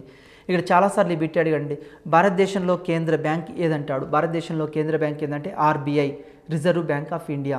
దీన్ని 1935 ఏప్రిల్లో ఏర్పాటు చేశారు. ఈ ఆర్బీఐని ఎప్పుడు ఏర్పాటు చేశారు అంటే 1935లో ఏర్పాటు చేయడం జరిగింది, ఏప్రిల్లో. అది ఎంత మూలధనంతో ఏర్పాటు చేశారని కూడా చాలాసార్లు బిట్టి అడిగాడండి. 5 కోట్ల మూలధనంతో ఈ ఆర్బీఐని ఏర్పాటు చేశారు. ఏ రంగంలో ఏర్పాటు చేశాడు? ప్రైవేట్ రంగంలో ఏర్పాటు చేశారు. ఇది వెరీ వెరీ ఇంపార్టెంట్ అండి. భారతదేశం యొక్క అపెక్స్ బ్యాంక్ ఏంటంటే ఆర్బీఐ. ఈ ఆర్బీఐని 1935 ఏప్రిల్లో ఏర్పాటు చేశారు. ఎంత మూలధనంతో అంటే 5 కోట్ల మూలధనంతో ఏర్పాటు చేశారు. ఏ రంగంలో ఏర్పాటు చేశారు అంటే ప్రైవేట్ రంగంలో ఏర్పాటు చేశారు రిజర్వ్ బ్యాంక్ ఆఫ్ ఇండియాను. మరి భారతీయ రిజర్వ్ బ్యాంక్ యొక్క లక్ష్యాలు ఏంది? మరి దాని యొక్క లక్ష్యము లేకుంటే దాని యొక్క విధులేంది అంటే నెంబర్ 1 కరెన్సీని క్రమబద్ధం చేయడం దీని యొక్క లక్ష్యం. ఆర్బీఐ యొక్క ప్రధానమైన విధి ఏంటంటే కరెన్సీ జారీని క్రమబద్ధం చేయడము. దేశంలో కరెన్సీ యొక్క సప్లై పెంచడము తగ్గించడము ఎవరి మీద ఆధారపడి ఉంటుందంటే ఆర్బీఐ మీద ఆధారపడి ఉంటుంది. ఎందుకంటే దేశంలో ద్రవ్యోల్బణం వచ్చిందనుకోండి, ద్రవ్యోల్బణం వచ్చినప్పుడు దేశంలో ద్రవ్య సప్లై ఎక్కువగా ఉంటుంది కాబట్టి ఆ ద్రవ్య సప్లైని తగ్గించడానికి రిజర్వ్ బ్యాంకు పరిమాణాత్మక సాధనాలు గుణాత్మక సాధనాలను ఉపయోగించి ద్రవ్యోల్బణాన్ని ఇక్కడ నియంత్రిస్తుంది. అదేవిధంగా ఆర్థిక మాంద్యం కాలంలో ద్రవ్య సప్లైని అక్కడ పెంచుతుంది. అదేవిధంగా ఆర్థిక మాంద్యం కాలంలో ద్రవ్య సప్లై పెంచుతుంది, ద్రవ్యోల్బణ కాలంలో ద్రవ్య సప్లైని తగ్గిస్తుంది. ఈ విధంగా కరెన్సీ జారీని ఇక్కడ క్రమబద్ధీకరిస్తుంటుంది ఆర్బీఐ. తర్వాత పరపతి వ్యవస్థను నిర్ణయించడం, అంటే ఇక్కడ నియంత్రిస్తుంటుంది. పరపతి వ్యవస్థను నియంత్రించడం, దేశంలో ఉన్న పరపతిని ఎవరికి ఏ విధంగా రుణాలు ఇవ్వాలి, ఫర్ ఎగ్జాంపుల్ దేశంలో రుణాలు ఎక్కువ మొత్తంలో ఇవ్వాలా ఇవ్వొద్దా, దేశంలో ఇది నిర్ణయించేది ఎవరు అంటే ఆర్బీఐ నిర్ణయిస్తుంది. బ్యాంకులకు కూడా బ్యాంక్ రేట్ ఎంత ఉండాలి, సిఆర్ఆర్ ఎంత ఉండాలి, ఎస్ఎల్ఆర్ ఎంత ఉండాలి, ఇవన్నిటిని నిర్ణయించేది ఎవరు అంటే ఇక్కడ భారత రిజర్వ్ బ్యాంక్ అని చెప్తాం. మూడోది దేశవ్యాప్తంగా ఒకే పరపతి విధానాన్ని రూపొందించి అమలుపరచడం.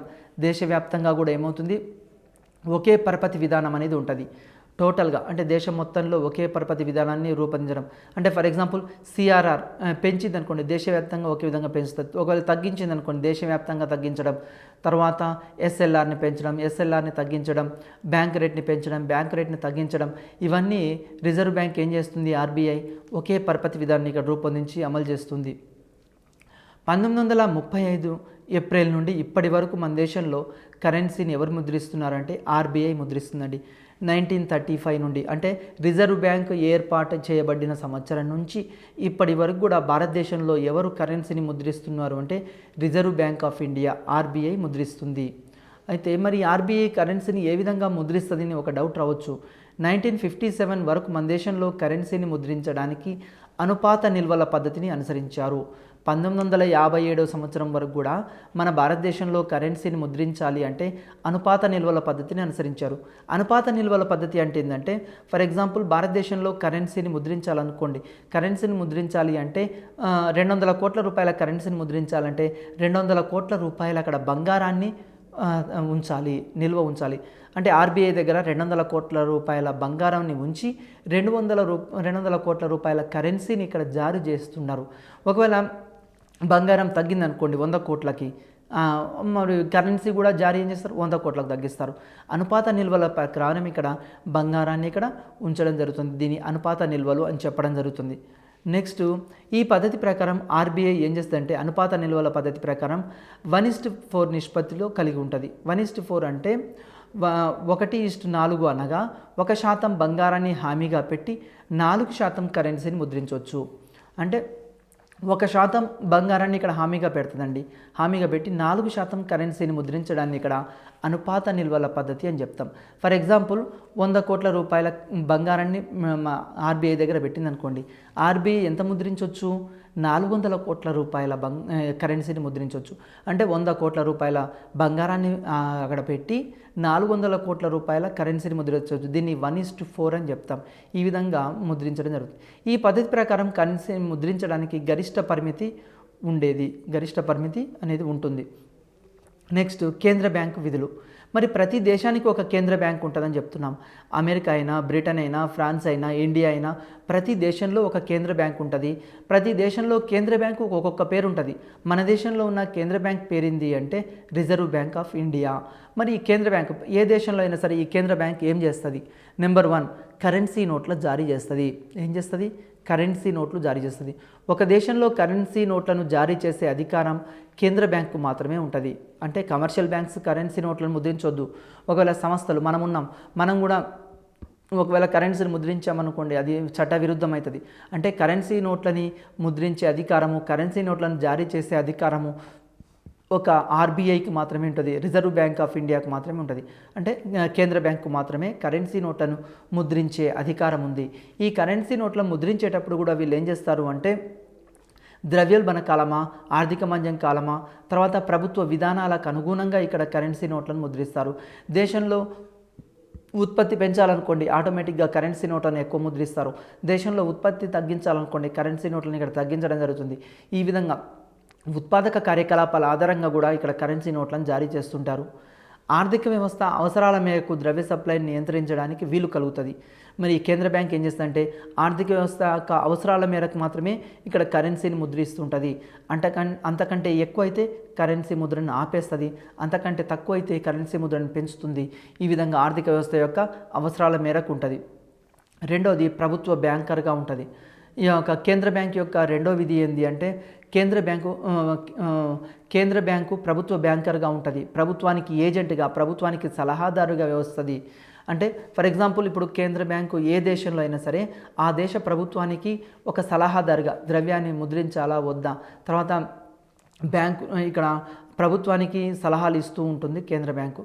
ప్రభుత్వం తరపున అంతర్జాతీయ సంస్థలైన IMF, IBRD, తర్వాత వరల్డ్ బ్యాంక్ ఇట్లాంటి వాటి వ్యవహారాల్లో పాల్గొంటుంది, అట్లాంటి వ్యవహారాలు నిర్వహిస్తుంది.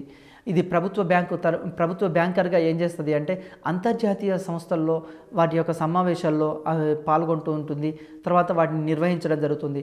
ప్రభుత్వానికి కేంద్ర బ్యాంక్ ఏంటిది? ఒక సలహాదారు మరియు ఏజెంట్. అదేవిధంగా ప్రభుత్వానికి ఒక బ్యాంకర్ ఏంటి అంటే కేంద్ర బ్యాంకు. అంటే ప్రభుత్వానికి డబ్బులు అవసరమైతే ఎక్కడి నుంచి తెచ్చుకుంటుంది? కేంద్ర బ్యాంకు నుంచి ప్రభుత్వం రుణాలు తీసుకుంటుంది. ఈ విధంగా కేంద్ర బ్యాంక్ ఉంటుంది. మూడోది ఏంటంటే బ్యాంకులకు బ్యాంకు. కేంద్ర బ్యాంక్ యొక్క మరొక విధి ఏంటిది అంటే బ్యాంకులకు బ్యాంకుగా వ్యవహరిస్తుంది. ప్రభుత్వానికే కాకుండా బ్యాంకు కూడా కేంద్ర బ్యాంక్ వ్యవహరిస్తుంది. ఎగ్జామినేషన్ పాయింట్ ఆఫ్ వ్యూలో ఇక్కడ ఒక ఇంపార్టెంట్ బిట్ అండి. ఏమని అడుగుతాడు అంటే దేశంలో అపెక్స్ బ్యాంక్ ఏది అని అడుగుతాడు. అపెక్స్ బ్యాంక్ ఏది అంటే మన దేశంలో RBI అపెక్స్ బ్యాంక్. బ్యాంకులకు బ్యాంకు అంటే కేంద్ర బ్యాంకు, బ్యాంకులకు బ్యాంక్ అంటే కేంద్ర బ్యాంక్. ప్రభుత్వానికే కాకుండా బ్యాంకులన్నింటికి కూడా ఒక బ్యాంకర్గా ఇది వ్యవహరించడం జరుగుతుంది. వివిధ వాణిజ్య బ్యాంకుల మధ్య ఏర్పడే లావాదేవీలను పరిష్కరించుకోవడానికి. ఫర్ ఎగ్జాంపుల్ ఇప్పుడు ఆంధ్ర బ్యాంక్ ఉంది. ఆంధ్ర బ్యాంక్ నుంచి ఒక 10,000 రూపాయల చెక్ ఉంది. అది ఎక్కడికి పోయింది? SBIకి పోయింది అనుకోండి. SBI, ఆంధ్ర బ్యాంక్ ఈ రెండింటి మధ్య చెక్కుల మధ్య, వివిధ బ్యాంకుల మధ్య క్లియరింగ్ హౌజులు అంటే వాటి మధ్య ఏర్పడే సమస్యలను పరిష్కరించుకోవడం కోసం ఇక్కడ కేంద్ర బ్యాంక్ అనేది ఉపయోగపడుతుంది. వాణిజ్య బ్యాంకుల మధ్య ఏర్పడే లావాదేవీల్ని పరిష్కరించుకోవడానికి ఇక్కడ క్లియరింగ్ హౌజ్గా ఉపయోగపడుతుంది. నెక్స్ట్ అదేవిధంగా అంతిమ రుణదాత అంటే కేంద్ర బ్యాంకు వాణిజ్య బ్యాంకులకే కాకుండా డిస్కౌంట్ గృహాలకి, ఇతర పరపతి సంస్థలకి కొన్ని షరతులకు లోబడి వినిమయ బిల్లుల్ని రీడిస్కౌంట్ చేయడం ద్వారా అంతిమ రుణదాతగా వ్యవహరిస్తుంది. అంతిమ రుణదాత అంటే ఏంటంటే కేంద్ర బ్యాంకు వాణిజ్య బ్యాంకులకు బ్యాంకుగా ఉంటుంది. తర్వాత అన్ని బ్యాంకులకి రుణాలు ఇచ్చేది ఏంటి అంటే అంతిమ రుణదాత ఎవరు అంటే ఇక్కడ కేంద్ర బ్యాంకు అంతిమ రుణదాత. అదేవిధంగా పరపతి నియంత్రణ. కేంద్ర బ్యాంకు విధుల్లో అతి ముఖ్యమైనది ఏంటంటే ఆర్థిక వ్యవస్థలో పరపతి పరిమాణం పెంచాలన్నా, ద్రవ్య సప్లై పెరగాలన్నా, ద్రవ్య సప్లై తగ్గించాలన్నా ఇక్కడ ఏది ఉపయోగపడుతుందంటే కేంద్ర బ్యాంకు ఉపయోగపడుతుంది. దేశంలో ద్రవ్యోల్బణ కాలంలో ద్రవ్య సప్లైని తగ్గిస్తుంది. ఆర్థిక మాంద్యం కాలంలో ద్రవ్య సప్లైని పెంచుతుంది. ద్రవ్యోల్బణ కాలంలో ద్రవ్య సప్లైని తగ్గిస్తుంది. ఈ విధంగా కేంద్ర బ్యాంకు పరపతిని పెంచాలన్నా తగ్గించాలన్నా అదే చేస్తుంది. మరి అదేవిధంగా ఆర్బీఐ విధుల యొక్క ప్రధానమైన విధి ఏంటంటే నెంబర్ 1 కరెన్సీ నోట్ల జారీ. మరి కరెన్సీ నోట్లని ఆర్బీఐ ఎట్లా జారీ చేస్తుంది అంటే కనిష్ట రిజర్వ్ పద్ధతిని అనుసరించి కరెన్సీ నోట్లను జారీ చేస్తుంది. ప్రస్తుతము కనిష్ట రిజర్వ్ పద్ధతి ఆధారంగా ఆర్బీఐ కరెన్సీ నోట్లను జారీ చేస్తుంది. ఎగ్జామినేషన్ పాయింట్ ఆఫ్ వ్యూలో ఇది వెరీ వెరీ ఇంపార్టెంట్ బిట్ అండి. ఆర్బీఐ ఏ పద్ధతి ప్రకారం కరెన్సీ నోట్లను జారీ చేస్తుంది అని అంటున్నారు. కనిష్ట రిజర్వ్ పద్ధతి ప్రకారం ఇక్కడ జారీ చేస్తుంది. కనిష్ట రిజర్వ్ అంటే 200 కోట్ల రూపాయల విలువ గల బంగారం, విదేశీ మారక ద్రవ్యం నిల్వల్ని రిజర్వ్గా ఉండాలి. అంటే మనము 200 కోట్ల రూపాయలు దీంట్లో బంగారం ప్లస్ విదేశీ మారక ద్రవ్యం ఈ 200 కోట్ల రూపాయలు ఉంటే మనం కరెన్సీ నోట్లను జారీ చేయొచ్చు. ఇందులో బంగారము ఎంత ఉండాలి అంటే 115 కోట్లు ఉండాలి. మిగిలిన 85 కోట్లు ఏంటంటే విదేశీ మారక ద్రవ్యం ఉండాలి. ఇది కనిష్ట నిల్వల పద్ధతి ప్రకారం. నెక్స్ట్ రూపాయి నోటు మీద ఎవరి సంతకం ఉంటుంది? చాలాసార్లు ప్రీవియస్ బిట్ అండి అడగడం జరిగింది. రూపాయి నోటు మీద ఎవరి సంతకం ఉంటుంది అంటే భారత ఆర్థిక కార్యదర్శి సంతకం ఉంటుంది. చాలాసార్లు ఎగ్జామ్లో అడిగాడు. మరి 2 రూపాయలు 5 రూపాయల నోట్ల మీద ఆర్బీఐ గవర్నర్ సంతకం ఉంటుంది. కానీ రూపాయి నోటు మీద మాత్రం భారత ప్రభుత్వ ఆర్థిక కార్యదర్శి సంతకం అనేది ఉండడం జరుగుతుంది. రెండోది ప్రభుత్వ బ్యాంకర్. అంటే ప్రభుత్వానికి ఇది ఒక బ్యాంకర్గా, ఒక సలహాదారుగా, ఒక మార్గదర్శిగా, ఒక ఏజెంట్గా పనిచేస్తుంది ఆర్బీఐ. అంటే ఆర్బీఐ యొక్క ప్రధానమైన విధి ఏంటంటే ప్రభుత్వానికి సలహాదారులు ఇస్తుండేది. అంటే దేశంలో ద్రవ్య సప్లైని పెంచాలన్నా తగ్గించాలన్నా అన్నిటికీ ప్రభుత్వానికి తరపున విదేశాల్లో IMF, IBRD ఇట్లాంటి సంస్థల్లో పాల్గొనాలంటే ప్రభుత్వానికి సలహాలు సూచనలు చేసేదంటే ఆర్బీఐ మాత్రమే చేస్తుంది. జమ్మూ కాశ్మీర్ రాష్ట్రం తప్ప మిగిలిన అన్ని రాష్ట్ర ప్రభుత్వాలకు ఈ ఆర్బీఐ ఒక ఏజెంట్గా ఉంటుంది, ఎక్సెప్ట్ జమ్మూ కాశ్మీర్ రాష్ట్రం తప్ప. మూడోది బ్యాంకులకు బ్యాంకు. అన్ని షెడ్యూల్డ్ బ్యాంకుల చట్టం ప్రకారం తమ వద్ద ఉన్న డిపాజిట్ల మొత్తం విలువలో కొంత నిర్ణీత శాతం ఏం చేయాలంటే ఆర్బీఐ వద్ద నిల్వ ఉంచాలి, ఇక్కడ నగదు నిల్వలుగా ఉంచాలి. ఫర్ ఎగ్జాంపుల్ ఒక బ్యాంక్ స్టార్ట్ చేయాలనుకోండి, ఆర్బీఐ దగ్గర కొంత మూలధనం, మన రిజర్వ్ మూలధనం ఉంచాలి. బ్యాంకులకు బ్యాంక్ ఏంటంటే ఆర్బీఐ. ఎగ్జామినేషన్లో ఇది ప్రీవియస్ బిట్ అండి, బ్యాంకులకు బ్యాంక్ ఆర్బీఐ. ఎందుకు ఆర్బీఐ అంటే ఆర్బీఐ గైడ్లైన్స్ ప్రకారం, అంటే బ్యాంక్ రేట్ పెంచడము, బ్యాంక్ రేట్ తగ్గించడము, సిఆర్ఆర్, ఎస్ఎల్ఆర్ ఇవన్నీ ఆర్బీఐ చేయడం జరుగుతుంది.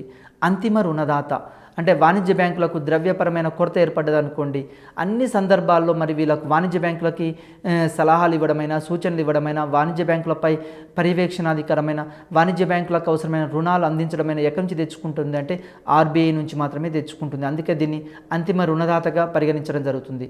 ప్రభుత్వ బాండ్లను, ట్రెజరీ బిల్లులను, ఇతర సెక్యూరిటీలను హామీగా ఉంచి ఆర్బీఐ నుంచి రుణ సహాయం వాణిజ్య బ్యాంకులు పొందుతాయి. మరి వాణిజ్య బ్యాంకులకు రుణాలు ఎట్లా వస్తాయి అంటే, వాణిజ్య బ్యాంకులు ఏం చేస్తాయంటే ఆర్బీఐ దగ్గర బిల్లులు పెట్టడమైనా, లేకుంటే ప్రభుత్వ సెక్యూరిటీలు పెట్టడమైనా, ట్రెజరీ బిల్లులు ఉంచడమైనా, ఈ విధంగా ఉంచి వాణిజ్య బ్యాంకులు ఏం చేస్తుంటాయంటే ఆర్బీఐ నుంచి ఇక్కడ రుణాలు స్వీకరించడం జరుగుతుంది. తర్వాత క్లియరింగ్ హౌజుల నిర్వహణ అంటే ఈ సౌకర్యం వల్ల చెక్కుల ఉపయోగం పెరిగి బ్యాంకు యొక్క నగదు నిల్వలు పెరగడానికి అవకాశం ఏర్పడుతుంది. అంటే ఫర్ ఎగ్జాంపుల్ బ్యాంకులు ఏం చేస్తుంటే క్లియరింగ్ హౌస్ల తమ దగ్గర ఇప్పుడు ఇక్కడ ఎస్బీఐ బ్యాంక్ ఉంది. ఎస్బీఐ బ్యాంకుకి హెచ్డిఎఫ్సి నుంచి చెక్ రావచ్చు, తర్వాత ఆంధ్ర బ్యాంక్ నుంచి చెక్ రావచ్చు. ఈ విధంగా వివిధ బ్యాంకుల నుంచి చెక్లు వచ్చినప్పుడు వాళ్ళు ఏం చేస్తారు, ఇక్కడ వాటిని కలెక్షన్స్ కోసం క్లియరింగ్ హౌస్లకి ఇక్కడ పంపించడం జరుగుతుంది. అంటే ఇక్కడ క్లియరింగ్ హౌస్లు ఏర్పాటు చేసుకొని వాటి ద్వారా సులువుగా ఎక్కువ మొత్తంలో ప్రజలకు రుణాలు అందించడం కోసం ఇక్కడ చేయడం జరుగుతుంది. తర్వాత విదేశీ మారక ద్రవ్యం పరిరక్షణగా ఉపయోగపడుతుంది.